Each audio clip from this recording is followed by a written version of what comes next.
The blood came before the blisters. Tessaly Vane's hands started bleeding somewhere around the third frozen leather thong when the knot refused to give, and she pulled until the cord cut through the wool wrapped around her palm. She didn't stop. There was no logic left in stopping. The tarp had to come down before dark. The dark was coming faster than she'd expected, and the wind sweeping down from the northern ridgeline was no longer the kind of wind that stung. It was the kind that killed. She was destroying her wagon. Not because she was angry, though. Anger lived somewhere underneath everything she was doing. Not because she had lost her mind, though the thought had flickered through her twice in the last hour. She was destroying the only shelter she owned because the wagon standing tall on the open floor of this Idaho valley was not shelter at all. It was a sail. It was a target. It was a wooden box perched above ground in a landscape that wanted her dead. And the only way to stop that landscape from succeeding was to take the wagon apart piece by piece, drag those pieces down the embankment to the west, and disappear beneath the earth before the sky finished turning the color. It was currently turning. That color was not something she had a name for. It was not gray. It was not purple. It was the color of a bruise on the third day, when the blood beneath the skin has settled and darkened, and the body has accepted the damage. She got the tarp free just as the first ice pellets came sideways. The morning had begun as most mornings began on the trail, which was to say it began with cold and silence. Tessaly Vane woke on October 17, 1882, inside the canvas-covered wagon she had shared with her husband Rowland for the past 4 months, and the first thing she registered was the absence of his coughing. Rowland had developed a cough somewhere around Fort Hall, a dry, rattling thing that he dismissed with the same impatient wave he used for most of his body's complaints. She had fallen into the habit of listening for it in the mornings, an unintentional alarm she had never asked for. The cough was gone. The fire was gone. She lay still for a moment, eyes open to the pale gray light coming through the canvas seams, and understood before she understood. The way the body sometimes knows what the mind is still negotiating. She pushed the wool blanket aside. The air inside the wagon hit her face like stepping into a root cellar, and she sat up and she waited and nothing moved. The tether line where Garnet had stood for 4 months was a rope with nothing at the end of it. Tessaly climbed down from the wagon and walked the perimeter of their camp, her boots making small crunching sounds in the frost-hardened dirt. The fire pit held ash gone cold long enough to have scattered at its edges. The supply box on the driver's bench had its latch hanging open. She stood in front of it for 3 seconds, her breath making small clouds in the still air before she climbed up and looked inside. The Springfield rifle was gone. The powder horn was gone. The canvas sack of flour that had been half full 2 days ago was gone. The smoked bacon wrapped in cloth. The hard cheese from Fort Hall. The small sack of cornmeal they had been rationing since before the Sawtooth Range came into view. At the bottom of the empty box, pinned under a single horseshoe nail, was a folded piece of paper. Rowland's handwriting was not a gentle thing, even in ordinary circumstances. Under pressure, it became a series of aggressive slashes that leaned hard to the right, as though the letters were trying to escape the page before the ink dried. She read it once, standing on the driver's bench. Then she climbed down, sat on the wagon step, and read it again. Tessaly, the axle is dead wood, and so are we if we stay. Garnet can't pull both of us and the supplies. I have a better chance of making Stanley Basin alone and sending a party back for you. Stay with the wagon. If I can't get someone back before the heavy snow, God be with you. R. She folded the note along its existing crease, pressed it flat against her palm, then placed it in the breast pocket of her coat next to the skin where she could feel its weight. She did not scream, not yet. What she did instead was methodical, because methodical was the only thing available to her. She went through the supply box a second time, more carefully running her hands along the bottom and the corners. He had been thorough, she would give him that. The Springfield was gone, the percussion caps, the lead shot, the powder in its horn. The food that had kept them both alive since leaving the Lemhi Valley was gone. What remained at the edges and corners of a life shared across nearly 2,000 miles was almost nothing. Under the driver's bench, she found the small canvas bag of dried beans she had tucked there 6 weeks ago and forgotten. Under a loose floorboard near the rear axle, she found 3 wool blankets and the cast-iron Dutch oven she'd carried from Ohio wrapped in one of them. Near the front left corner of the wagon bed, beneath a coiled rope, was the sewing kit her mother had pressed into her hands in Zanesville, and beside it, a tin that had once held tobacco and now held matches. She shook it, roughly half full. There was also the Colt revolver. It sat in a leather holster nailed to the interior wall of the wagon, which was probably why Rowland had missed it. He had taken his rifle and his priorities, and the Colt had not been among them. Tessaly lifted it out, checked the cylinder. Empty. The firing mechanism had developed a problem with its cylinder pins sometime before Fort Hall, which was why the box of cartridges that might have gone with it had disappeared with Rowland. A broken revolver with no ammunition was approximately 900 grams of steel, and for now that was all it was. She set it on the wagon step beside the matches. Outside, the sky over the Salmon River Range had moved from its early morning flat gray into something with depth and weight. The light was wrong in the way that people who have lived near mountains learn to read a yellowish pressure building behind the clouds to the northwest that had nothing to do with sun. She sat down on the cold ground next to the wagon wheel. She pulled the note out of her breast pocket, unfolded it, read it a third time. The screaming came then. Not planned, not performed, not the dignified grief of someone who has been wronged and faces it with composure. The sound that came out of Tessaly Vane when she finally let herself understand what had happened to her was the sound of something tearing a high and ragged thing that the Idaho wind took and scattered before it could reach any ear but her own. She put her face in her hands and bent forward until her forehead nearly touched the frost-hardened earth, and she cried until her ribs hurt and her throat was raw and her eyes were so swollen she could barely see. The temperature dropped 5 degrees while she sat there.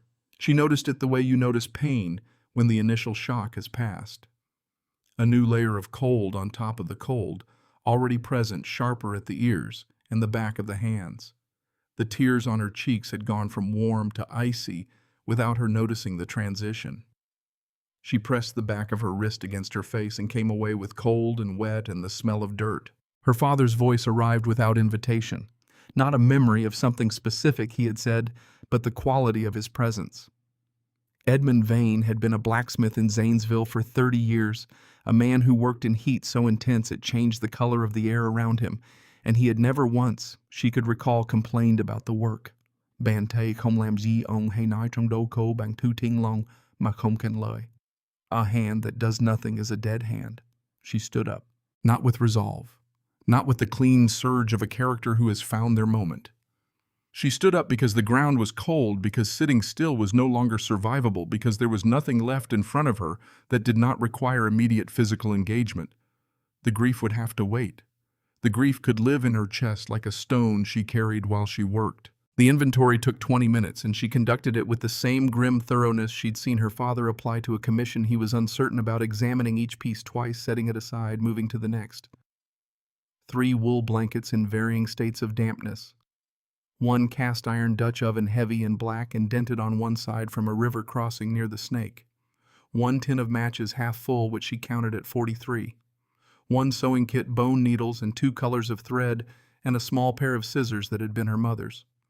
1 empty Colt revolver firing mechanism, compromised but structurally intact.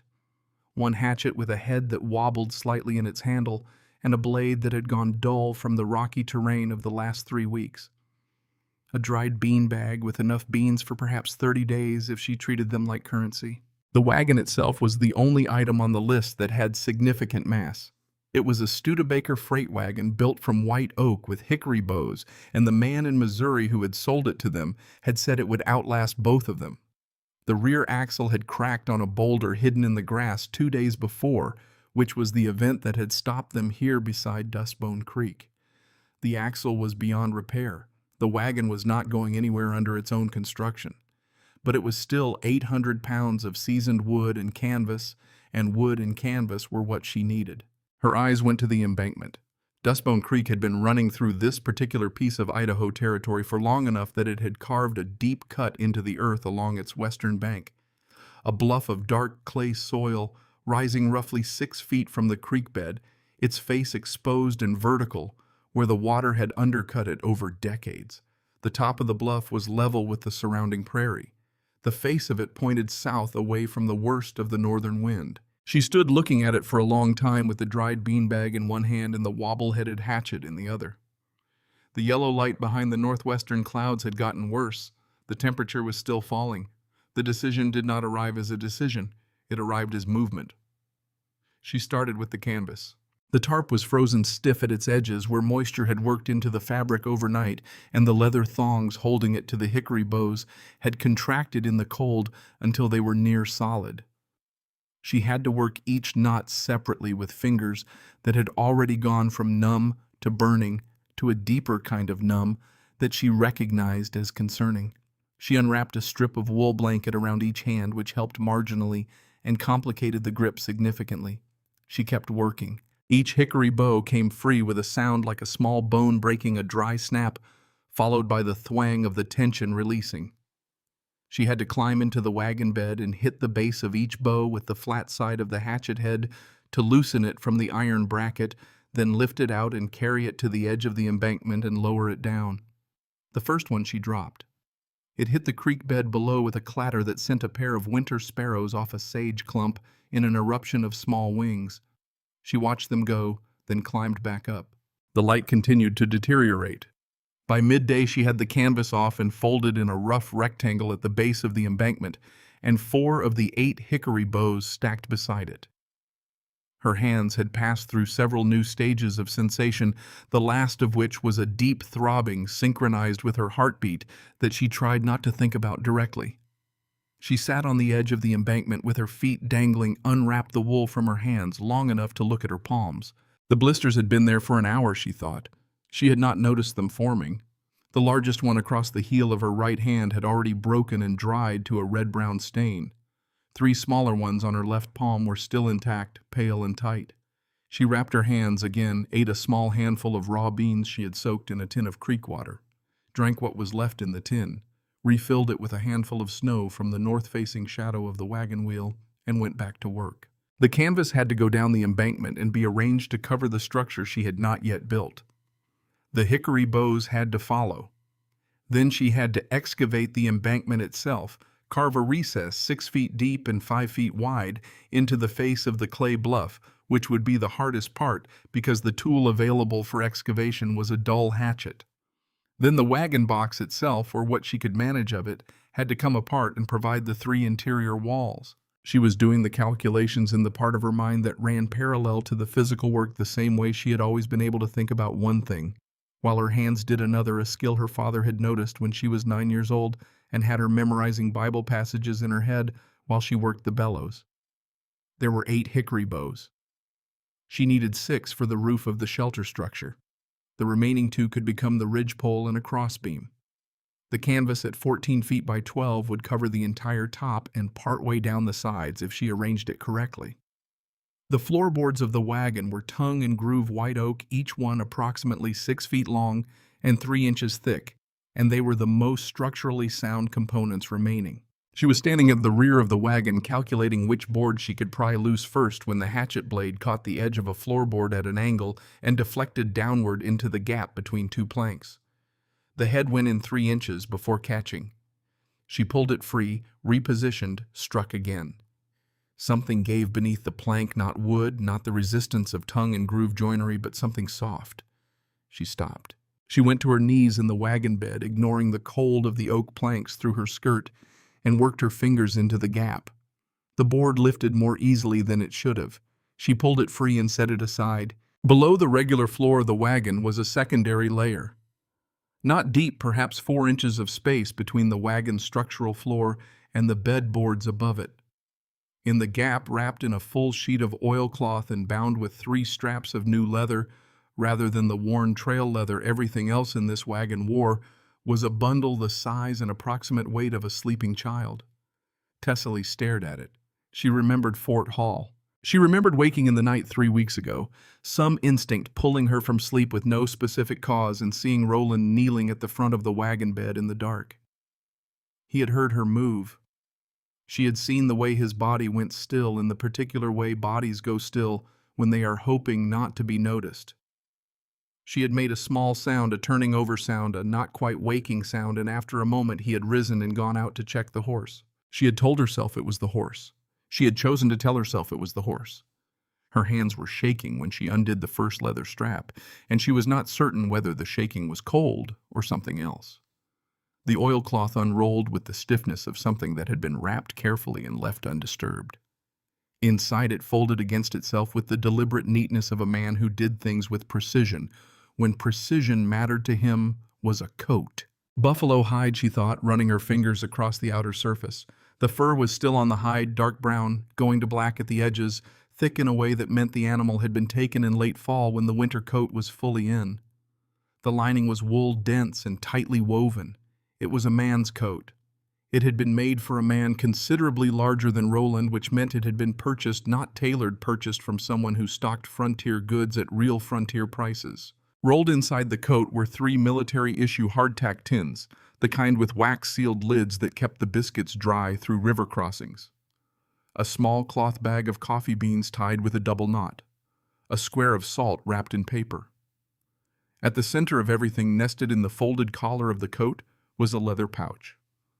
It was heavier than it should have been for its size. She pulled the drawstring and upended it into her palm. 26 double eagles. The coins were cold and bright and absolutely indifferent to everything that had happened to her in the last 6 hours. United States $20 gold pieces, each one stamped with the year 1880, each one as clean as the day it was minted. She had seen double eagles twice in her life before this moment, once in a glass case at a dry goods merchant in Zanesville, and once in her father's hand after the largest commission of his career. She was holding more gold than her father had earned in the last year she'd lived at home. The coat went over her shoulders. The warmth was immediate and unreasonable. The kind of warmth that made her eyes sting because it arrived before she was prepared for it, before she had finished steeling herself against the cold as a permanent condition. She stood in the wagon bed in a dead man's coat, holding 26 gold coins in a palm wrapped in bloody wool, and she laughed. Not because anything was funny. Because the alternative was to sit down on the floor and not get up again, and she had already decided against that.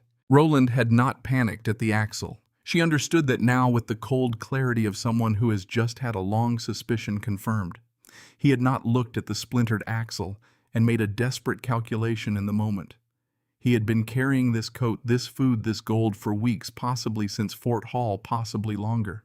He had watched their flour rations shrink while he sat on a private reserve of military hardtack sealed in wax. He had argued with her about whether to spend one of their remaining coins on extra salt at the last trading post, while 26 double eagles lay 6 inches beneath where they slept. He had been waiting for the right moment, and when the axle cracked under the weight of the boulder, she had warned him to steer around 2 days before it happened. He had his moment. She put the coins back in the pouch, tucked the pouch into the deep interior pocket of the buffalo coat, picked up the hatchet. There was too much work left to spend time on the shape of his betrayal. The shape of it would be there later in the dark in whatever she was about to build to survive in. She would have the full geometry of it to contemplate for as long as the winter lasted. Right now she needed the floorboards. The hatchet blade was dull enough that the first board required 11 strikes to loosen, which she counted because counting kept her present, and present was the only place available to her. The board groaned, then cracked upward along a seam, then came free in 2 pieces. She stacked both pieces at the edge of the wagon. The second board was faster because she understood the grain now. The third faster still. Her arms had stopped feeling like arms and started feeling like things attached to her at the shoulder that generated output when she required it. This was useful. She was dimly aware that it was a symptom of something that real feeling would return and would not be pleasant when it did, but for now it was a kind of grace and she accepted it. The embankment excavation began in the middle of the afternoon when the light was as good as it was going to get, and it was still bad. She used the hatchet to break the initial face of the clay, swinging it in horizontal cuts across the bluff face to loosen columns of compressed earth. The clay was dense in the way that Idaho soil is dense in mid-October after a dry fall, compacted and interlocked with the root systems of sage and bunchgrass that had been growing undisturbed for decades. Each swing sent a small collapse of earth and root fragments down to the creek bed below. She used a floorboard as a shovel, angling it to scoop the loose material and fling it clear. The recess she needed was 6 feet deep, 5 feet wide, tall enough to sit upright inside. She had never dug anything larger than a garden bed, and garden beds were not measured in cubic feet of dense clay, with a dull blade and hands that were producing new blood under the wool wrapping at a rate she had stopped monitoring. She worked until she could not see what she was doing, then worked a little longer because she could feel what she was doing well enough. The recess by nightfall was approximately 3 feet deep and 4 feet wide, and she had perhaps one more day of excavation before it would be inhabitable. She climbed up out of the creek bed in the dark using the exposed sage roots as handholds and crawled into the body of the half-dismantled wagon with the 3 wool blankets and the buffalo coat. She ate a small amount of beans she had been soaking in the Dutch oven. She did not allow herself to think about anything specific. When specific thoughts arrived, she let them pass like the wind passed without engaging, without following, without giving them the traction they needed to take hold. She slept in 4-hour intervals, waking twice to the sound of the wind changing direction, and each time she woke, she spent 30 seconds checking that she was still alive and then went back to sleep. The second day was harder than the first because the first day her body had not yet fully registered what she was asking of it, and the second day it had registered everything and submitted its objections through every nerve ending available to it. Her shoulder joints burned when she lifted the hatchet. The blisters on her palms had in several places gone from blister to open wound to something crusted and stiff that pulled when she closed her fist. She ate a larger portion of beans than she should have acknowledged. This adjusted the calculation for the remaining supply downward accordingly. The wagon box came apart in the way that things built to resist come apart when you go at them with focused violence and no other option. She could not get the main frame bolts loose, the iron hardware was set too deep, and her tools were wrong for the job, but the tongue-and-groove side panels were a different matter. She found the seam between the wagon's sidewall and its structural corner post, and she hit it with everything she had, and eventually it gave, and the whole side panel came away in 3 sections. She dragged the pieces down the embankment. She dragged the hickory bows down. She dragged the canvas down and arranged it in the order she would need it. By late afternoon of the second day, the recess in the embankment was as deep as her arm from elbow to fingertip, which she estimated as close enough, and she began setting the wagon's structural components into it. 2 side panels became 2 walls. A section of the wagon's front board became the third. She had to tilt each piece to angle it into the space, then lever it upright, and she had no one to hold it while she positioned the next piece, so she developed a system of wedging the first piece with rocks while she moved the second piece into place, which worked in the way that systems developed under pressure with inadequate tools usually work, which is to say imperfectly and just barely sufficiently. The roof was hickory bows set into the top edges of the 3 wall panels, curved upward to create a shallow arch. She lashed them with strips of leather from the tether line she had cut into sections. Over the bows she drew the canvas, pulling it tight from the south side and folding the excess under the northern edge. Over the canvas she began throwing earth. This was the part that surprised her with its difficulty, not because she had underestimated the weight of soil, but because throwing it accurately from the embankment above onto the roof structure below was harder than it appeared, and half of the first shovel loads slid off the canvas rather than staying put. She had to wet the clay with creek water to give it adhesion, and then go up to the prairie level and cut sod squares with the hatchet and lay them like shingles over the wet clay to hold it all in place. The wind had been building since noon. By 4 in the afternoon it had a voice. She was laying the last sod squares when the first real snowflakes arrived, and she understood immediately that these were not the testing flurries of the previous day, but the advance party of something deliberate. The flakes were small and hard, almost sleet-driven at an angle that made them hit the exposed skin of her face like thrown sand. She kept laying sod. She kept pressing the clay into the seams where the wall panels met the earth. She moved around the structure's perimeter with her bare hands pressing wet soil into every gap she could find, sealing it with the clay that had dried under her fingernails and turned the lines of her knuckles dark. When there was nothing left to seal, she crawled through the opening she had left in the south face. She had been able to lean a section of floorboard over it from outside. From inside, she could wedge a rock against it. She wedged the rock. The wind hit the top of the embankment above her and swept on across the prairie. She heard it doing that. She sat in complete darkness on the floor of her constructed underground room, and she heard the wind doing its worst to everything above ground level, tearing at the sage, driving the snow flat across the frozen grass building against the creek bank and roaring over the top of it like water over a dam. Inside the hatch, nothing moved. The air was cold, but still. The kind of cold that exists without malice, without direction, without the cutting edge of velocity. just temperature, just the earth in mid-October settling into its winter state. She could feel the ground radiating cold through the dirt floor and through the blanket she had spread over it, but the cold was not attacking her. It was simply there, a condition of the space, something that could be managed. She sat with her back against the packed earth of the recess's rear wall, the 3 wool blankets across her lap, the buffalo coat around her shoulders, and she listened to the storm doing its work outside. And she breathed.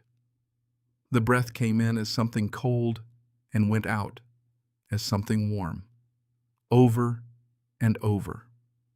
The simplest transaction available to a living body, and for now the only one that mattered. She reached into her breast pocket and took out Rowland's note. She could not read it. There was no light. She folded it along its crease, held it between both palms, felt its edges, felt the slight unevenness of the paper where his pen had pressed hard enough to ridge the surface on the other side. She thought about what she knew of him, which was a different thing from what she had believed about him. The 2 lists had diverged considerably in the past 36 hours. She sat with the divergence for a while, not trying to collapse it, not trying to make the lists match again.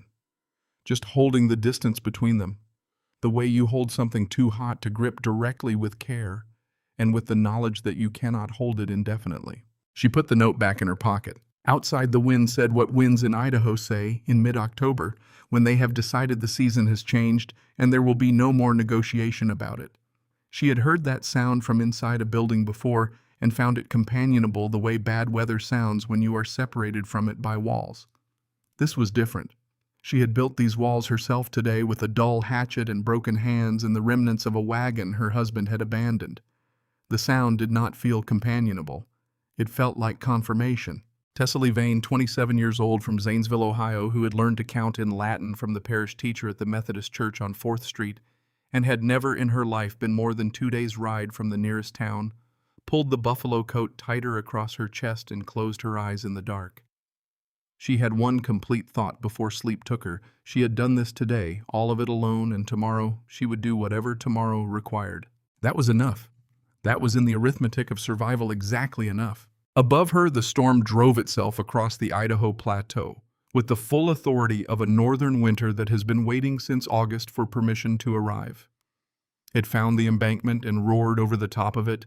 It found the sod roof and pressed against it and found it unyielding packed clay over canvas, over hickory bows, over 3 oak panels set into the earth. It swept on. Below the frost line, below the wind, below the geometry of the open plain, something breathed in the dark. She was still there. She intended to stay. Time inside the dugout stopped behaving like time. It became instead a series of physical states that cycled without reference to anything outside the walls. Cold, then less cold when the fire burned. Dark, then orange dark during the 10 minutes of flame, then dark again. Hungry in a dull, persistent way that was different from the sharp hunger of the trail, which had at least varied with effort. This hunger was monotonous. It sat in the center of her body like a passenger who had paid for the seat. She began marking the days on the second morning when she realized she had already lost count of whether she had slept once or twice since sealing the entrance. The hatchet blade dragged horizontally across the face of the entry board, left a groove she could feel with her thumb in the dark. 1 groove per morning, made immediately upon waking before she allowed herself to do anything else. The discipline of it mattered more than the count itself. The count told her where she was. The discipline told her she was still the kind of person who kept count. On day 4, she established the fire protocol. 10 minutes only timed by counting heartbeats because she had no watch, Rowland having taken that too.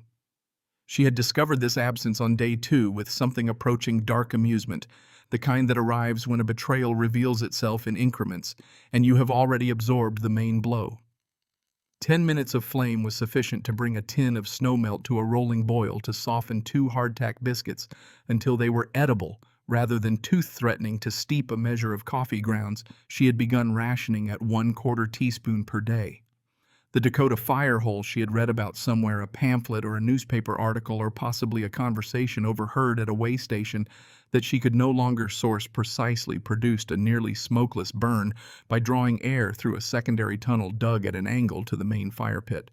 It was efficient. It kept the interior from filling with the kind of smoke that would announce her presence to anything passing above, though what she expected to be passing above in a blizzard she could not have said. Old habits of invisibility do not require a current threat to remain active.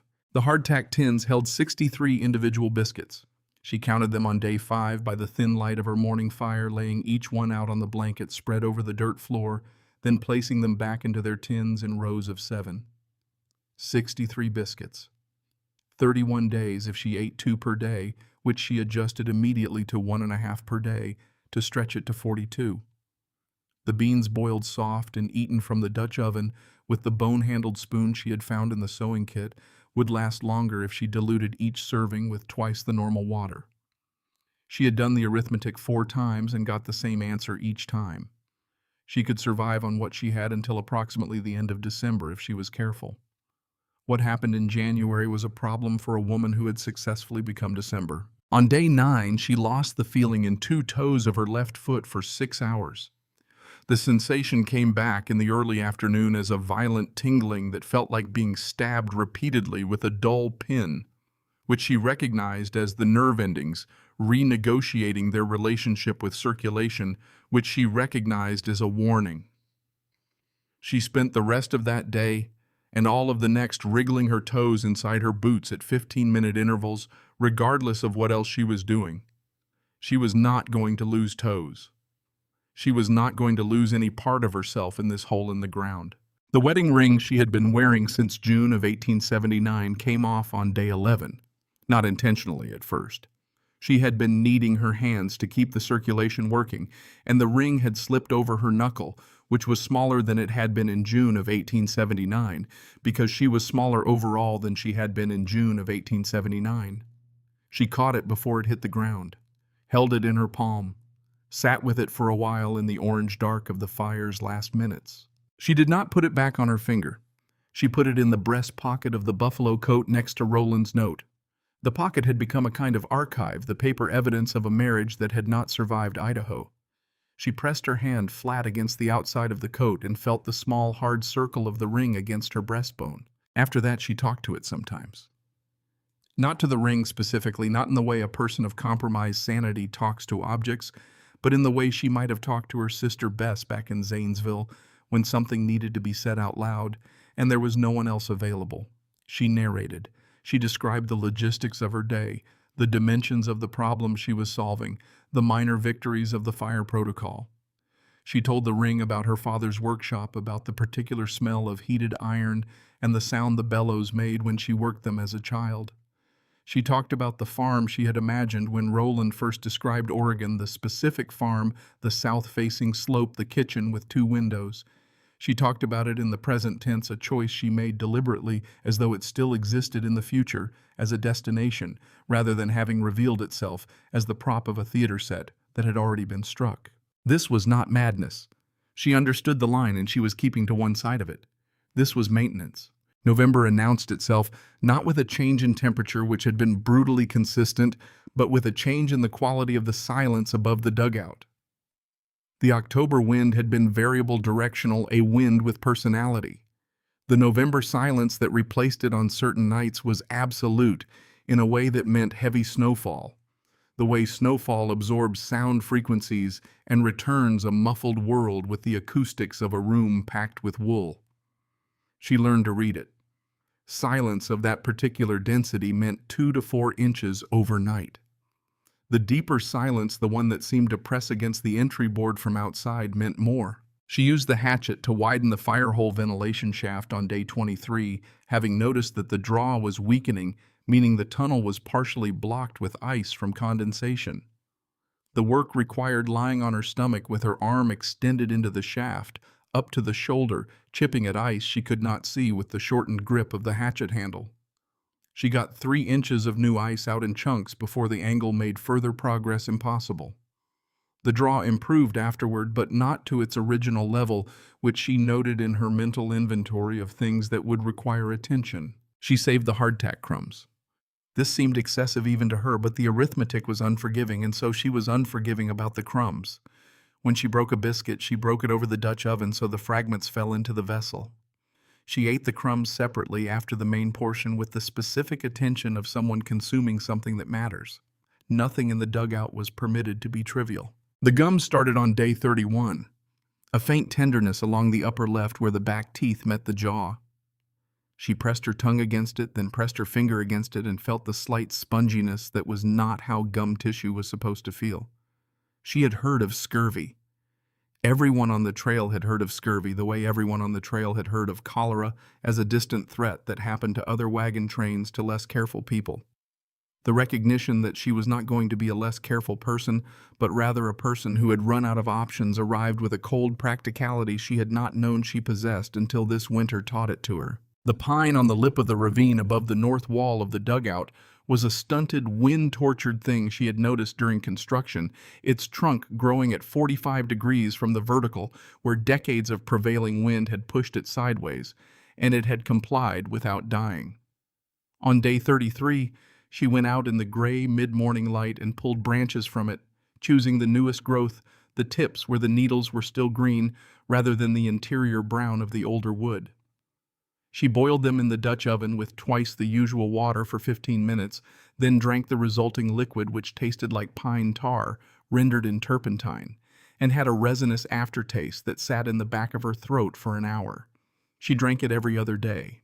Whether it helped or the timing was coincidental, the gum tenderness did not progress beyond its initial stage for several weeks. On day 47, she heard something on the roof of the dugout. It was not wind, which she could distinguish now by its continuity. Wind moved without pause. This sound came in intervals, a soft weight settling, a scraping, then stillness, then again. She lay absolutely motionless on her blanket, with the Colt in her right hand, and her breathing reduced to the minimum that kept her conscious. The sound continued for perhaps 3 minutes. Then it stopped. She waited another 10 minutes before she moved. She told herself it was a branch, the pine above perhaps losing a section in a gust. But there was no gust at that moment. The night outside was in one of its deep silences, the snowfall kind. She set the Colt beside her and lay awake for 2 hours listening to quiet. December arrived and she counted it by her grooves, 51 of them on the morning that the hardtack ran out. She had known it was coming for a week, managing the remaining biscuits with the same focused austerity she had applied to everything in the dugout, making each one count for more than a biscuit should rationally be able to count for. When the last one was gone, she sat with the empty tin for a while, feeling its lightness. Then she put it aside. The beans were approximately 2/3 gone. She adjusted every portion downward again. The quality of the dark had changed, without her noticing the change gradually. And then she noticed it all at once on day 58, that the dark was no longer frightening. She had come into the dugout afraid of the dark, in the way most people carry a residual animal discomfort, with total darkness from childhood, the instinctive knowledge that predators use the dark, that the dark is not a neutral condition. Somewhere in the course of 58 days underground, the dark had become neutral. It was simply the state of the space when the fire was not burning. It had the same furniture every time she entered it. She moved through it without hesitation, knew where the Dutch oven sat, where the hatchet rested, where the Colt lay with its useless cylinder, where each groove in the entry board aligned under her thumbnail. On day 82, she could not finish her full bean portion. The hunger was constant, but her stomach had become conservative, as though it had accepted the new terms of its existence and was no longer interested in protesting. She ate, half put the rest back, lay down. On day 87, she unfolded Rowland's note in the dark. She could not read it. She had the letters memorized by now anyway. Every slashing angle of his aggressive script, the way he had written her name at the top with the same penmanship he used for contracts, rather than the abbreviated T he used in personal letters, which told her he had been composing the note with care, choosing his words, editing in his head before committing them to paper. He had not been in a panic. You do not write a careful note in a panic. You write whatever comes out. He had been deliberate. He had been deliberate about abandoning her, deliberate enough to find the right phrasing, deliberate enough to include the invocation of God as a kind of absolution he awarded himself. She pressed the note flat against the floor and put her palm over it and stayed like that for a while. The coffee was gone, had been gone for 12 days. She boiled water now with nothing in it and drank it hot, which provided warmth and the ritual of the fire and nothing else nutritionally, but the warmth was real and the ritual mattered. She had not understood before this winter how much of human psychological architecture is built from small repeating acts, the predictability of them, the sense that tomorrow will contain at least the same gestures as today. when everything else is provisional routine is the frame that keeps the rest from collapsing. She put the note back in her breast pocket. She lay down in the dark on day 87 in the dugout beside Dustbone Creek in Idaho Territory, and she let herself think the thought she had been managing around the edges of for the past 3 weeks, the one that arrived most insistently at the end of the day's light when there was nothing left to do but be in the dark. The beans would run out in approximately 12 more days at the current rate. After the beans, there was nothing. The pine needle tea had some quality that had kept the worst of the scurvy at bay, but it was not food. She could not hunt. She had a broken revolver with no ammunition. She had no traps. She had no fishing line, no hook, no bait. Outside the dugout, the Idaho winter was in the middle of its most uncompromising phase, the period between late December and late February, when the temperature on the open plateau could drop to ranges where exposed flesh died in minutes. Going out to forage meant almost certain death from exposure before she found anything worth foraging. She ran the calculation. She ran it honestly, the way her father had always insisted on honest accounting, because a dishonest account of your resources only accelerates the point at which the resources fail. The honest calculation produced one answer. She took the wedding ring out of her pocket, held it in the dark. The image of her father that arrived was not her father looking at her with the particular expression of pride he had occasionally deployed in her direction. It was her father at the anvil, early morning in winter, before the forge had fully heated with his breath, making clouds in the cold interior of the smithy. He was not doing anything remarkable. He was setting up for a day's work with the same unhurried sequence of preparatory actions she had watched 1,000 times, pulling the right tools to the front of the bench, checking the coal supply, adjusting the air intake. He was not performing patience. He was simply not doing more than the moment required. She had not yet tried all the things she could try. She had not used the leather harness straps to make snares. She had not tried pressing the oilcloth from Rowland's hidden cache into service as something that could be hung over the entry board to reduce the cold coming through the gap at the edges. She had not tried deepening the excavation into the embankment to gain another foot of insulated wall space. She had not yet done everything she could do. The decision was not heroic, it was arithmetic. She had not yet exhausted her variables. A person who has not exhausted their variables has no business making terminal conclusions about outcomes. She put the ring back in her pocket. She did not put it on her finger. She was not under any illusion about what the ring represented or what its presence in her pocket rather than on her hand meant about the marriage it had once signified. But she was keeping it.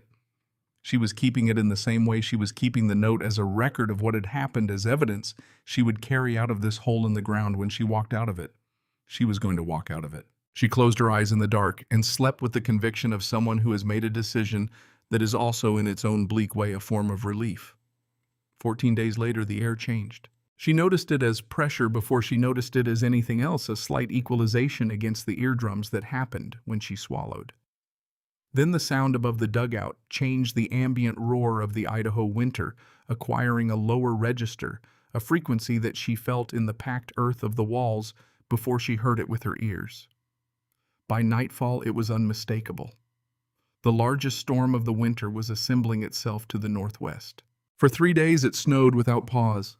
She knew this not by seeing it, but by measuring the weight of it, the way the earth above the dugout groaned differently under accumulating depth, the way sounds from the surface grew increasingly muffled, until the silence she had learned to read as heavy snowfall became a silence with no precedent in her 47 days of listening.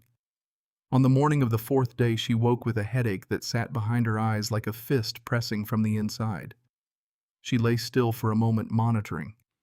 The headache was wrong. She had been cold, hungry, stiff, sore in progressive permutations since October, but she had not had a headache that started before she was fully awake. She tried to sit up. The room spun. She waited, then tried again. Upright, she noticed the warmth. The air inside the dugout was warmer than it had been in weeks, which should have been a relief, but arrived instead as a signal of something wrong, the way a wound sometimes goes numb rather than painful when the damage exceeds a certain threshold. Warm meant sealed. Sealed meant no ventilation. No ventilation meant the air she had been exhaling into this small clay room for hours had been recirculating without exchange. Carbon dioxide building in the absence of fresh oxygen to dilute it. She turned toward the entry board. The gap at the top edge, the gap she had never fully sealed because it served as the primary air exchange point, was dark. Not the dark of night, but the textured dark of packed snow. The ventilation was completely blocked. She moved toward the entry board with the careful deliberateness of someone who knows their own cognition is impaired and is compensating manually, double-checking each movement before committing to it. Because the thing about oxygen deprivation is that it degrades the very faculties you need to address the oxygen deprivation, which is a design flaw in the human machine that she had no time to be angry about. She pressed both palms against the entry board and pushed. The board did not move. The snowdrift that had built against the south face of the dugout over 4 days of continuous accumulation had packed against the entry board with the weight of its entire column above. She might as well have been pushing against the embankment itself. She stepped back, the room tilting slightly in a way that had nothing to do with the room, retrieved the iron axle section she had been using as a tent stake to keep the entry board wedged, and drove it against the lower edge of the board. The impact sent a shock up both arms that made her vision white briefly. She drove it again. On the third strike, the board cracked along a vertical grain line, a clean split from top to halfway, not enough to open a passage, but enough to show her where the weakness was. She hit the same line 4 more times in rapid succession, burning oxygen she could not afford to burn, until the split ran the full height of the board and the 2 halves bowed outward. What lay beyond them was a wall of snow, compressed crystalline pale blue-gray in the thin light filtering down from whatever surface still existed above it. She looked at the tin cup. The tin cup held 8 fluid ounces and had a rim diameter of 3 inches. She picked it up.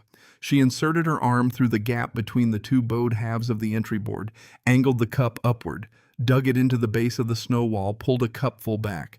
She threw it inside behind her where it fell on the floor. She did it again.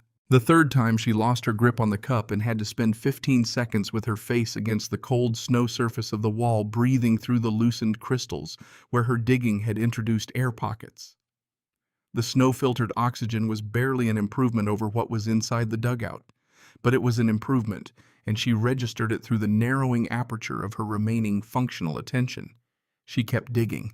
The tin cup. Her fingers when the cup was too slow. Her palm like a shovel blade, scraping and compressing and pulling back and throwing. She tracked her own deterioration by the increasing difficulty of each movement, the way her shoulders had begun to feel like they were operating through resistance, like pushing through standing water. She was running out of capacity at a rate she could observe, which was useful information with no useful application, because the only thing to do with the information was dig faster. Her knuckles broke the surface. The cold that hit her hand was extraordinary. It was the cold of outside in mid-January in Idaho, after 4 days of blizzard, which is a specific variety of cold that has nothing in common with the theoretical cold of the temperature scale. It was physical. It had weight. It arrived against her skin like a burn. She spread her fingers wide in the opening, feeling the real air moving across them, the faint trace of wind that meant the storm had passed its peak and left a world scoured clean and silent. Then she pushed her face into the hole and breathed. The air came in like a reprieve that had been deliberately delayed to make its arrival hurt. She stayed with her face in the hole for 5 full minutes, breathing in steady, deliberate pulls, waiting for the cognitive fogging to begin clearing, for the pressure behind her eyes to ease. When she could think clearly enough to plan, she widened the opening enough to admit her head and shoulders, then packed the loose snow from the edges back down into the gap, and used a section of cloth from the torn tarp to create a flap she could open from inside. She was alive. She pressed her forehead against the cold exterior snow surface and registered this fact. Then she registered something else. The hole she had punched through the snowpack had connected the interior of the dugout to the open air, which meant the smell of the interior was now connected to the open air as well. 47 days of cooked beans, of wet wool, of pine needle tea and unwashed skin, and the particular human-animal smell of a body working hard at staying alive in an enclosed space. On the pristine white shelf of a January plateau, where everything smelled of ice, and nothing the smell that now drifted from her freshly opened ventilation shaft was like a signal fire. She did not know this yet. She sealed the flap, went back to her blanket, and fell asleep before she had finished the motion of lying down. 2 nights later she woke to a sound, not the wind. She had been sleeping lightly since the ventilation crisis. a new shallowness of rest that her body had apparently decided was appropriate for the current threat level. So when the sound arrived, it found her in a state between sleep and attention that was close enough to attention to register it properly. She lay still and listened. Scratch, scratch. A pause. Then something heavier, a thump of weight settling. It was directly above her head. Whatever it was standing on the roof of the dugout. The Colt was in her right hand before she had consciously directed her hand to find it. 900 grams of compromised steel. She held it across her chest and stared upward into darkness and listened to the thing above her adjust its position, the scrape of something hard on the frozen sod surface, another weight shift, and then the sound of digging. Not slow digging. Rapid, purposeful, the scratch and tear of something with strong nails working through packed earth in the way it had worked through earth before. Dirt fell through the canvas above her. Small amounts at first, a fine rain of clay particles drifting down in the dark that she felt on her face before she understood what they were. Then larger clumps, a piece of sod the size of her fist, dropping in the dark to her right. The hickory bow directly above her breast emitted a sound like a green branch bent to its limit, a low wooden complaint. She rolled left. The canvas split with the tearing sound of something that had been held under tension for too long and was glad to release. The hickory bow snapped. A section of frozen sod the size of a dinner plate dropped inward. Through the gap against the pale reflected light of snow and stars that was dramatically brighter than the interior darkness, a shape dropped partially through the opening and hung there, front legs through hindquarters still on the roof suspended in the torn canvas, with its head fully inside the dugout. The wolf was gray, what she could process of it in fractions of a second, with the lean, amplified dimensions of an animal that had been burning reserves it did not have for weeks.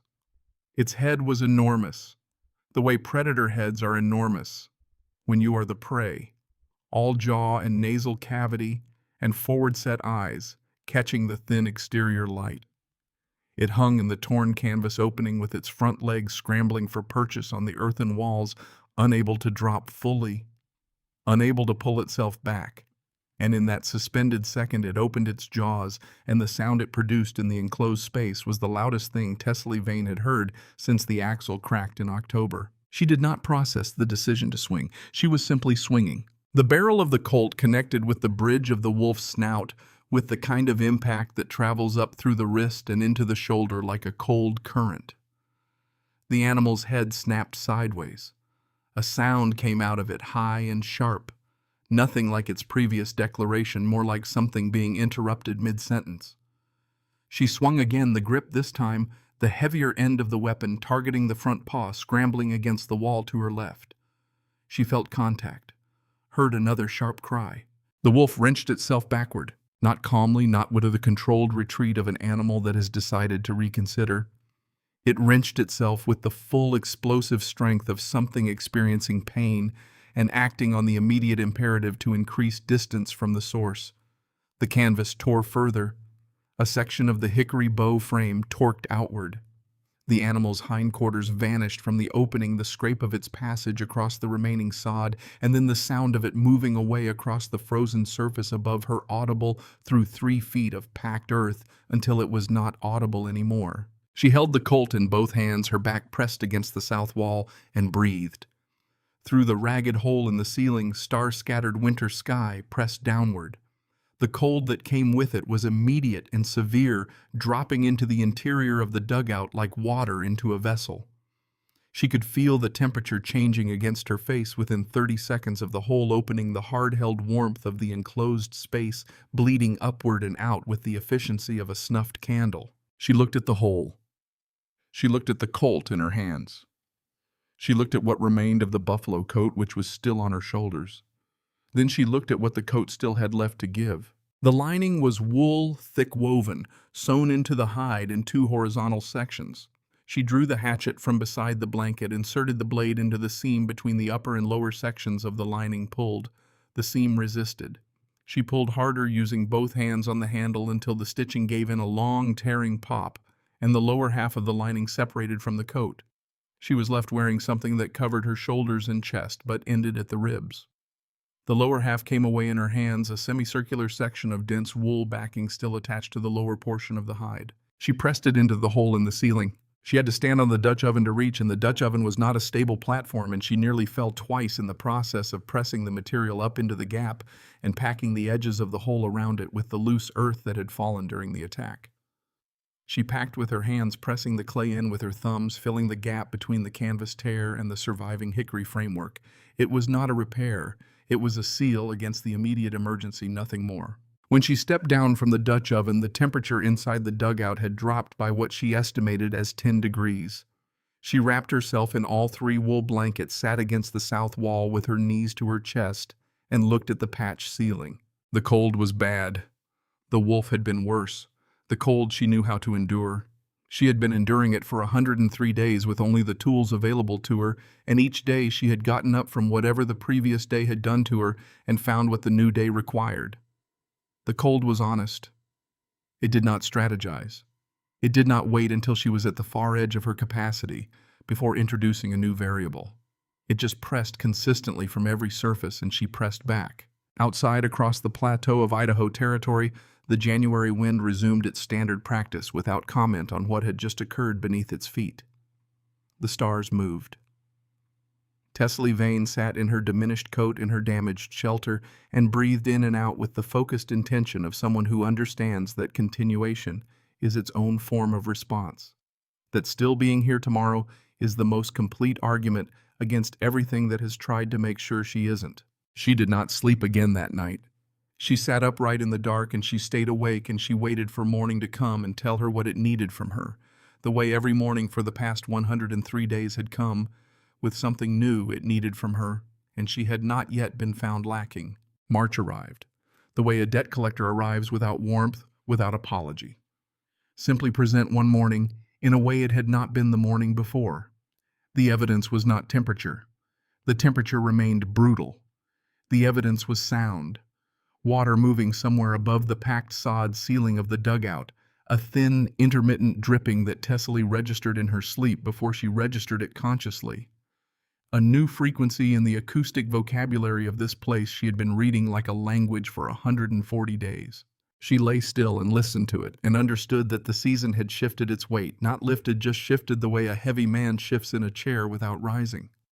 The snow above her was beginning its long negotiation with gravity, losing the argument, slowly sending its concessions down through the earth in thin, cold threads that found the seams between the canvas roof and the packed clay walls, found the gap above the entry board she had never fully sealed, found the natural channels in the soil that water has always known about long before any human being thought to dig into this particular hillside. The walls wept. By mid-morning, the floor was streaked with dark lines where the meltwater tracked down the clay face and absorbed into the dirt. Her blankets had been damp for weeks, but this was different. A new level of pervasive wet that smelled of deep earth and decomposition. The smell of things buried long enough to begin returning to their components. She moved her blankets to the highest corner of the floor, which was higher than the rest by perhaps 2 inches, a topographic luxury that had not mattered until now. Her physical condition by day 140 was a document she read with clinical detachment, because detachment was the only productive relationship available to her with its contents. She was lighter than she had ever been in her adult life, which she could measure not by scale, but by the fact that her hip bones pressed against the waistband of her skirt in a way that required her to hold the skirt up with a section of leather strap she had repurposed from the tether line. Her gums had stabilized at a level of tenderness that was unpleasant but not advancing, which she attributed to the pine needle tea. She continued brewing every other day. Her hands had healed to the extent that the original blisters were now scar tissue thickened and pale, but new cracks opened regularly along the knuckles when the temperature dropped sharply. Fine red lines that stung when she flexed her fingers. What had not deteriorated was the part of her that made decisions. She had noticed this gradually through the winter, the way clarity of mind had remained intact even as clarity of body eroded. Perhaps the two were in inverse relationship, the body consuming everything unnecessary to keep the essential engine running. Whatever the mechanism, she could still calculate, still plan, still hold multiple variables in her attention simultaneously, and work through their intersections with the methodical focus her father had called her best quality, the thing he said she had gotten from him, rather than her mother, who was warm, where Edmund Vane was precise. The beans ran out on day 143. She had known the exact day they would run out since day 130 when she had counted the remaining supply and divided by her daily portion with the same arithmetic she had been doing since October. Knowing the day in advance did not make the day easier when it arrived.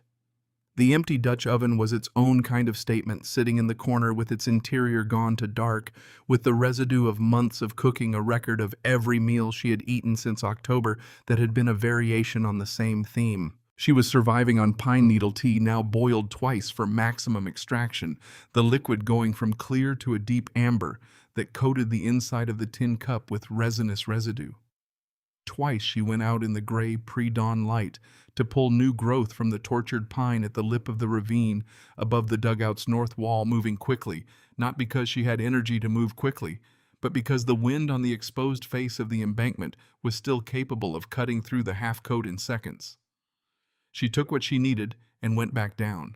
The decision to move westward along Dustbone Creek did not arrive as a single decision.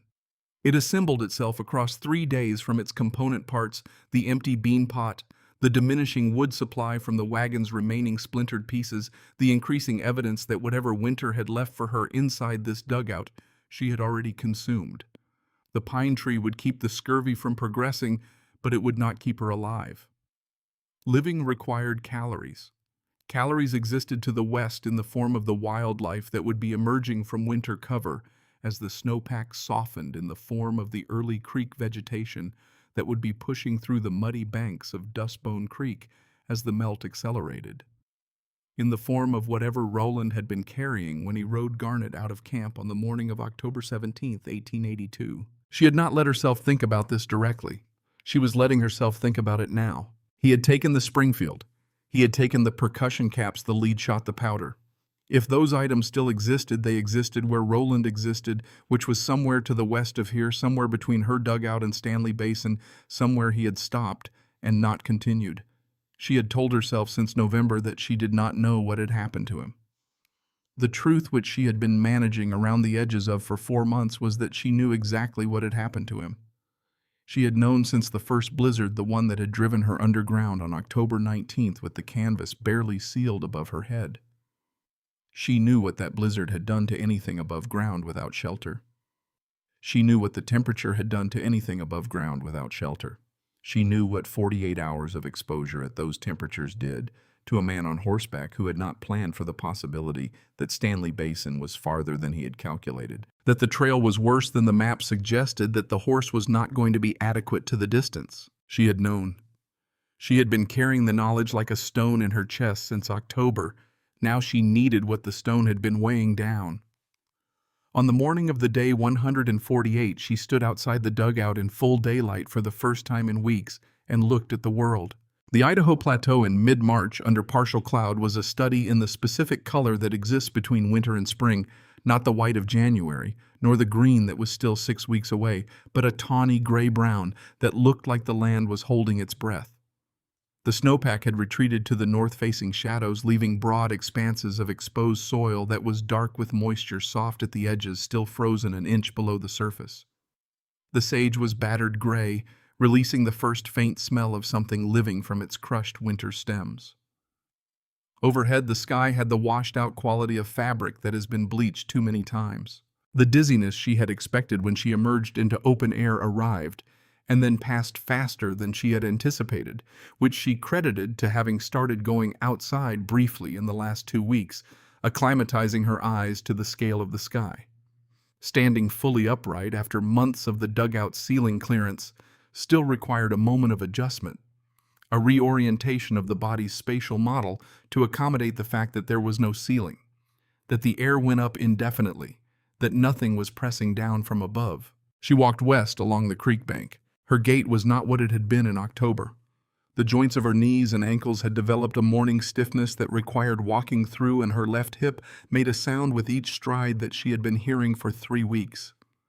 She walked through these things the way she had walked through everything since October, by acknowledging them without ceding authority to them. The sun was low in the southeast, diffuse behind cloud, providing light without warmth. She wore the half-coat, the 3 wool blankets folded over her shoulders in a layered arrangement she had refined through trial into something that stayed in place without tying. She carried the hatchet in her right hand, the empty Colt in the left, both by habit rather than plan, because she had not left the dugout without them since the wolf. The creek was running. This was new or newly audible, the snowmelt having raised the water table enough that Dustbone Creek had gone from a channel of ice to a channel of moving water in the past week. She could hear it before she saw it, a persistent quiet rushing that was the most complex sound she had encountered in months, full of variation, different pitches, where the water hit different rocks, different speeds in the wide, shallow sections versus the narrow, constrained ones. She walked beside it, letting it guide her west, watching the muddy banks for the signs of anything edible. Wild onion came up first along the south-facing bank where the snow had retreated, earliest small green spears barely an inch tall pushing through the black mud with the focused persistence of things that had been waiting all winter for permission. She stopped and dug them with her fingers, working carefully to get the bulb intact, pulling up a dozen before the mud became too saturated to dig efficiently. She ate 2 raw, standing in the mud at the creek bank, the sharp bite of them flooding her mouth with something so intensely different from everything she had tasted in 4 months that her eyes watered. She put the remaining 10 in her coat pocket. She found the saddle 3/4 of a mile from the dugout, caught on a rock spur in the creek bed, where it had been deposited by the high water of an early melt, half submerged, the leather swollen and water darkened, but its shape still recognizable. She stopped, looked at it, recognized the silver horn, a detail she had always thought was an unnecessary extravagance in a working saddle, which was why she remembered it. She looked up from the saddle to the creek bank above it. Ravens were present.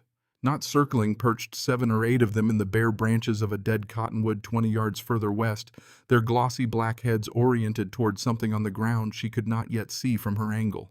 She climbed the bank. The bones of the horse were extensive and largely disarticulated, redistributed by 4 months of scavenger attention and the freeze-thaw cycles of the creek margin.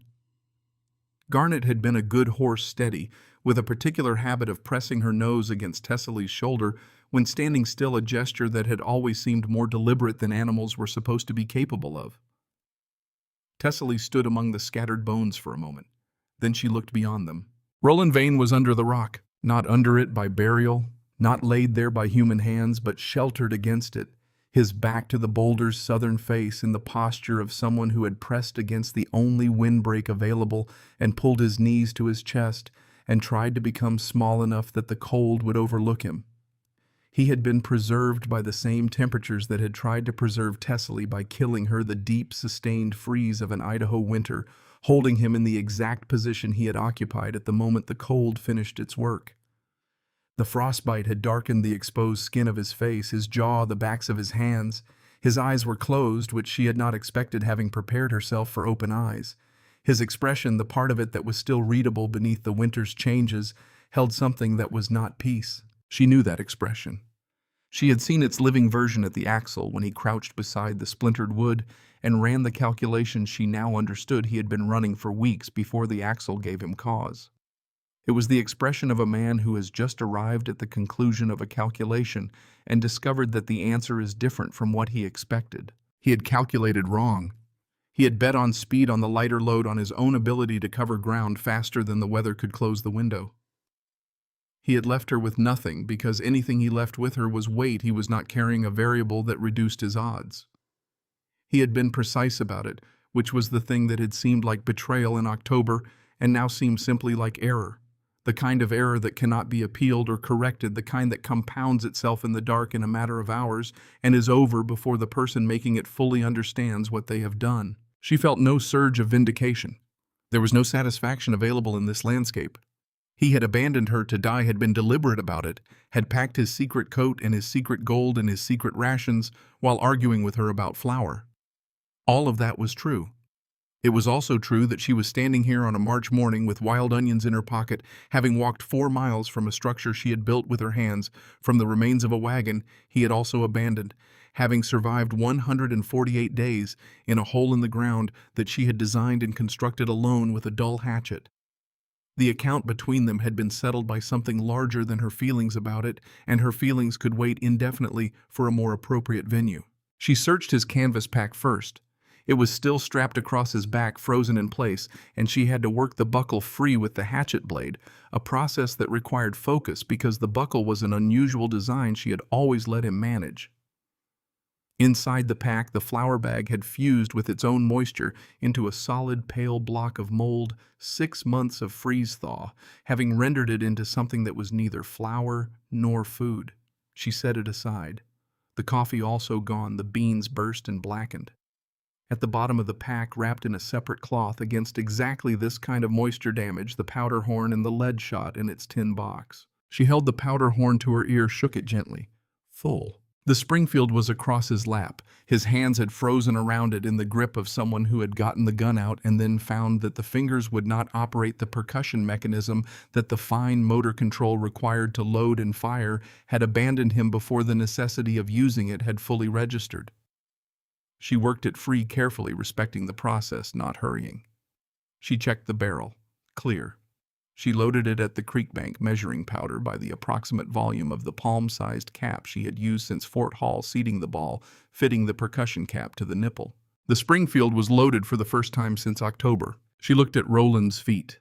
The boots were what she had known they would be, the ones he had purchased at Fort Hall from the trader who kept the good stock behind the counter for customers who asked, rather than customers who simply looked. Tall lace-up lined with the same quality of sheepskin that lined the inside of the coat, which told her they had been purchased at the same time by a man who was outfitting himself for a winter he planned to survive at her expense. They were 2 sizes too large for her.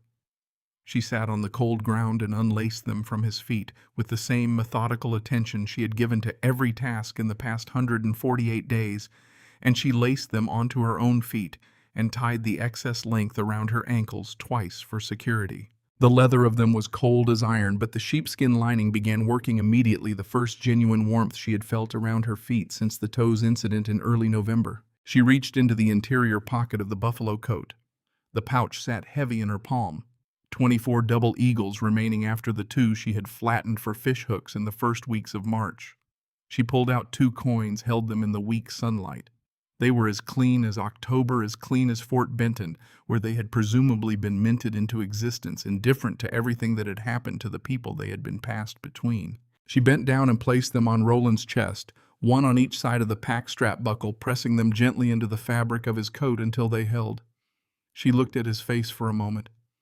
Whatever she had expected to feel in this moment, she had been preparing for since November, when she first admitted to herself that she was probably preparing for it. What she felt was nothing so clean as resolution, nothing so simple as closure. What she felt was the recognition that this was complete, this specific thing, this particular chapter of her life, the one that had begun in Zanesville in 1879, when Rowland Vane had told her with total conviction that their future was west of where they were standing. That chapter was complete. The next one was not. Ferryman's toll, she told him, her voice coming out rougher than she expected, the consonants slightly imprecise from disuse. It was the first full sentence she had spoken aloud in 9 days. She shouldered the Springfield, turned west to east, away from the rock, away from the scattered bones of garnet, away from the ravens in the cottonwood who were already rearranging their attention back to the business she had interrupted, and began the walk back to the dugout.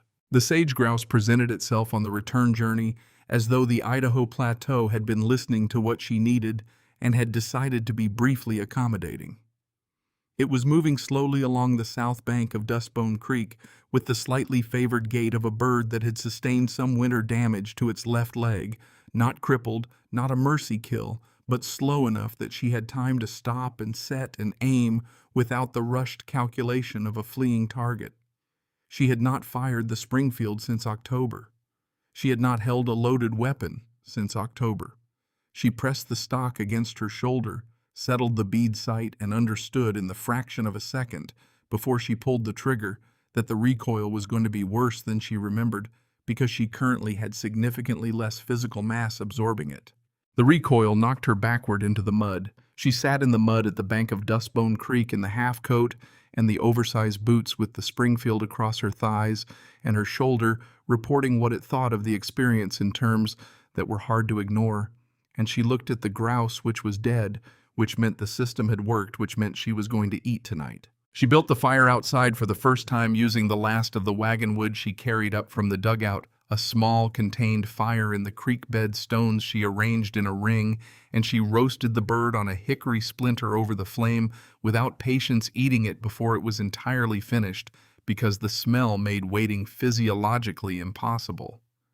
The fat ran down her chin. She did not address this.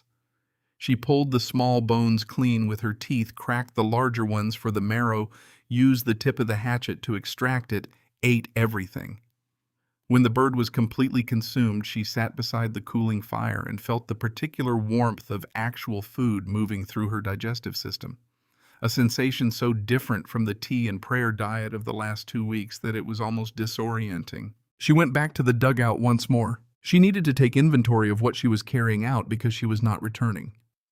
She went through the space with the same thoroughness she had applied in October when she inventoried what Rowland had left behind, but faster now, leaner, knowing what mattered. The Dutch oven was heavy necessary. The remaining wool blankets, 3 of them damp but functional, tied into a bundle with the leather strap. The sewing kit, which had earned its place by fixing 2 tears in the buffalo coat over the winter. The tin cup scratched resin dark essential. The empty match tin, which she kept for its potential utility rather than its current content.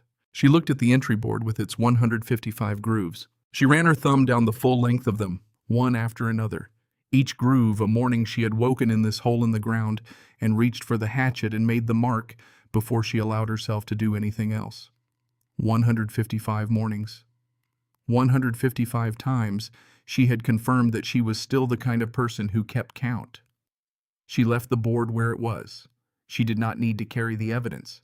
She was the evidence. She crawled out of the dugout for the last time on the morning of March 19, 1883, stood upright on the south bank of Dustbone Creek, and oriented herself northeast toward Chalice, 140 miles distant, which was 3 days on a good horse and an indeterminate number of days on her current resources, which were her feet, her recovered strength, the Springfield 22 double eagles, 3 wool blankets, a cast-iron Dutch oven, and 155 days of knowledge about what she was capable of that no one could take from her. She did not look back at the dugout. She had been walking for 2.5 days, covering ground in the methodical 4 miles per hour pace she had set as sustainable, and then discovered required revision downward to something closer to 3 when she heard the horses.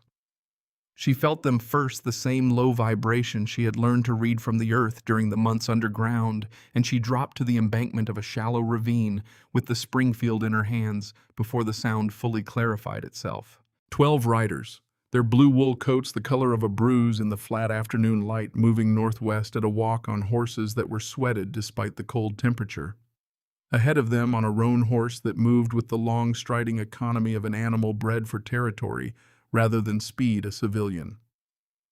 Broad in the shoulder with the particular posture of someone who has been reading landscape from horseback for so long that it has become involuntary, the kind of man who takes in the full horizon at a glance and processes what he finds without appearing to look.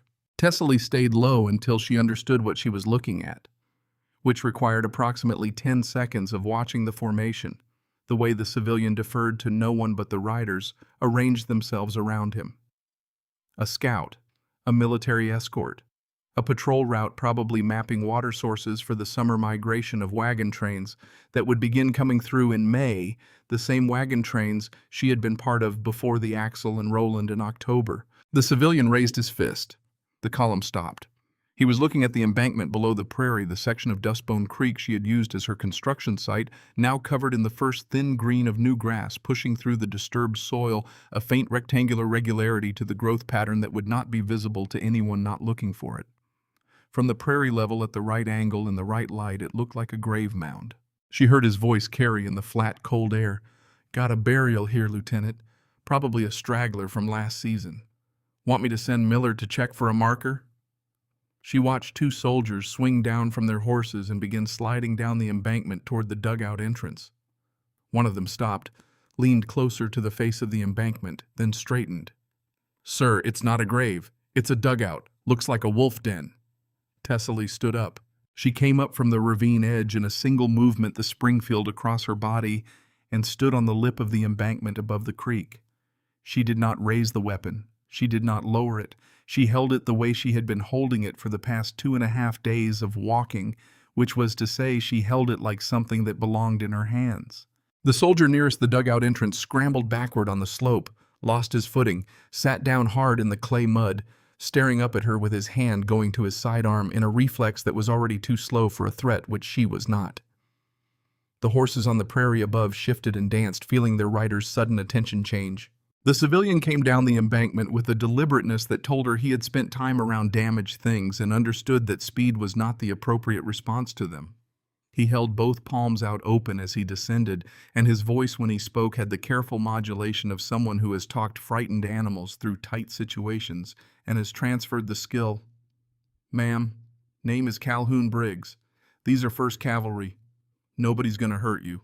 Are you a captive?" She looked at him. 40 or so, with the kind of weathering that comes from decades of exposure rather than age, his eyes a pale gray that seemed to take in more light than they reflected. She lowered the Springfield barrel until the stock rested in the mud. "Nobody took me," her voice rough as gravel dragged across a washboard. "Just the winter." Briggs looked past her at the dugout, then along the embankment, then back. "Where's your party? Where's your wagon?" She tapped the toe of Rowland's oversized boot against the face of the embankment. "You're looking at it." From above, the young lieutenant had dismounted and was working his way down the slope. He looked into the dugout entrance with an expression that progressed through several stages before settling on something Tessaly did not have a name for. He straightened and looked at her directly. "You survived the winter of '82 in a hole in the ground." 155 days, she said. "By the count." "Your husband." She delivered it the way she had delivered everything this winter, without decoration, without apology for the plainness of it. "Rowland Vane. Left in October. Took the horse, took the supplies. Said he was going to Stanley Basin to send a rescue party." She watched the lieutenant's face process this. "I found him 4 miles west under a boulder on the creek bank. You can send men to bury him. He's been there since October. He's lying on 2 gold coins." The silence that settled over the assembled soldiers had a specific quality she recognized. It was the silence of people encountering a fact that does not fit the available categories, that refuses the frameworks they have brought with them. Briggs looked at her with the gray eyes that took in more than they reflected, and for a long moment he simply looked. "We can take you to Fort Boise," the lieutenant said finally. "Then east by rail." Tessaly looked at the sky for a moment. She had spent 4 months not being able to see the sky, and she had not yet finished reacquainting herself with its scale. "East is finished for me," she said. "I want Oregon. Heard the soil's better." Briggs was quiet for a moment. When he spoke, it was without the careful modulation he had been using since coming down the slope, the voice of someone speaking to a person rather than a situation. "There's route west to Boise. From Boise you can get passage north to Portland, or south toward the Willamette if it's farmland you're after." "Farmland," Tessaly said. That was the word. That had always been the word, buried under 4 months of surviving long enough to need a word again. She mounted the spare horse without assistance, swinging up with the deliberateness of someone whose body has opinions about the movement, but is not going to let those opinions run the proceedings. She sat in the saddle on the south bank of Dustbone Creek, Idaho territory, in a half-coat and oversized boots, with 22 double eagles and a loaded rifle, and she looked back once at the embankment. The dugout entrance was visible as a dark horizontal shadow against the clay, the new grass already blurring its edges, the earth beginning the long process of reclaiming what she had borrowed from it. 155 days. 155 mornings she had decided to be the kind of person who kept count, rather than the kind of person who stopped counting.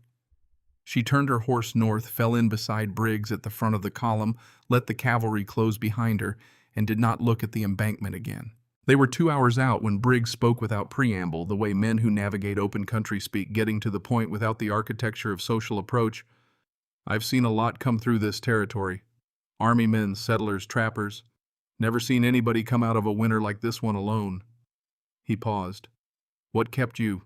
Tessaly considered the question the way she had learned to consider everything this winter, with full attention, without rushing the answer. The sky above the Idaho plateau was wide enough in every direction to make a person feel very small or very large depending on what they brought to the encounter. She had not decided which she felt yet. She was still deciding. Unfinished business, she said finally. Every morning there was something I hadn't tried yet. Briggs absorbed this without comment, which was the right response. The Willamette Valley in late August is a specific kind of beautiful that people from Ohio who have spent the previous 10 months surviving tend to find overwhelming the green deep beyond what the word green suggests. The air soft in a way that feels like an apology from a climate that has decided to make amends. Tessaly Vane arrived at the land office in Benton County on the 22nd of August, 1883, wearing a dress she had purchased in Portland, her hair cut short at the back where the matting had required a scissors rather than a comb to address her hands already brown from the road south, and her eyes carrying what they carried now, which was not the expression of someone who has been broken, but the expression of someone who has been broken down to their essential components and rebuilt from those lighter, more precisely fitted. She placed 22 double eagles on the land agent's counter. The agent, a man named Forsyth with ink on his left cuff, and a tendency to repeat the beginning of sentences while he thought of their endings, looked at the coins, then at her, then at the coins again. She told him what she wanted: south-facing Slope Creek access timber at the northern edge for windbreak, open ground for grazing. She told him how many acres. She waited while he located the parcel in his registry. 260 acres in the low hills east of Corvallis at the end of a tract that would need improvement before winter, with a spring-fed creek running along the southern boundary. The existing structure on the property was a one-room trapper's cabin of the kind that serves as evidence that someone once tried, rather than shelter anyone currently. She paid in gold. She walked out with a deed. The house she built over the following spring and summer with 2 carpenters from Corvallis who came recommended by the feed store owner was 2 stories stone foundation, cedar plank walls, wide windows on the south face that let the Oregon sun come in at an angle and lie in long rectangles across the wood floors. She specified from the outset that there would be no basement, no root cellar, no underground storage of any kind. The carpenters found this unusual and said so. She explained that the house would be built to stand in the light, that everything she needed was going to be at ground level or above it, and that underground was a place she had finished with. The carpenters built the house she described. She ran sheep on the lower pastures, planted apple trees on the south-facing slope where the drainage was good, learned which varieties could tolerate the wet Oregon winters and which could not, apply the same patient arithmetic she had applied to the bean supply in the dugout to the question of which trees to pull and which to let mature. Her neighbors found her self-sufficient to the point of seeming impervious, which was not accurate but was not entirely inaccurate either. She did not impervious. She was someone who had learned to identify the specific point at which help was necessary earlier rather than later, having once waited too long. The winters were mild. The worst of them, the winter of 1889 that the old-timers described as exceptional, produced temperatures that killed the citrus in the southern Willamette, but left Tessaly's apple orchard intact. She stood on her porch in the worst of it, a January night, with stars hard and close in the frozen sky, and felt the cold press against the front of the sheepskin coat she had replaced the buffalo coat with years ago, and felt no fear in it. Cold was a condition. It was a variable to account for a factor in the calculation. She had better tools now. She had walls that went all the way to the ground. In 1901, a young man from the Portland Oregonian arrived in a rented buggy with a notebook, and the particular earnestness of someone who believes that what they are doing matters, which Tessaly did not discourage because it was probably true. He was writing about the women of the early settlement period, the ones who had come west before the railroad made it something other than what it had been. He had heard her name from the county recorder's office where the land deed from 1883 was filed, and from the carpenters who had built her house, one of whom was still in Corvallis, and apparently told the story with some regularity. She gave him 20 minutes on the porch with coffee she kept hot on the kitchen stove and poured into 2 cups, without asking whether he wanted any, because he had driven from Portland and he wanted coffee. He simply had not said so. He asked good questions, most of them. He asked what it had been like, which was too broad, so she narrowed it for him. He asked whether she had been afraid, which she answered, honestly, afraid is a condition you can survive. She told him, it is not the same as defeated. He wrote this down. Then he asked whether she regretted it. The journey, the whole of it, the departure from Ohio, the axle, the winter, all of it. She looked out at the apple orchard, which was in its August fullness, the trees heavy with the Newtown pippins she had planted in the second year, the rows slightly irregular because she had planted them herself without measuring string. "I didn't lose," she said. "I paid. There's a difference and it matters." He wrote that down too. She stood up, which he understood was the interview's conclusion. He shook her hand at the porch steps, thanked her. She went inside. The Zanesville Tessaly, the one who had stood in her parents' dooryard in June of 1879 and watched Rowland Vane load the wagon with the specific confidence of a man who had already decided everything was gone. She was not mourned. What had replaced her was more durable, built from different materials, fitted to a different kind of life. Not a harder life exactly. A life with an accurate understanding of what hard means, which turns out to be a useful thing to carry lighter than it sounds. She lived on the Benton County land until 1921, when she died in the upstairs bedroom of the house she had specified at 65 in late September, when the apple harvest was nearly complete.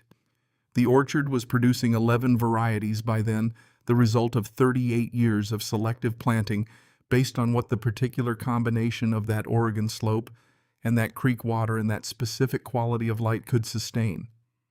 She had learned the land the way she had learned the dugout, by close attention over time, by adjusting her calculations to what the evidence actually showed rather than what she hoped it would show.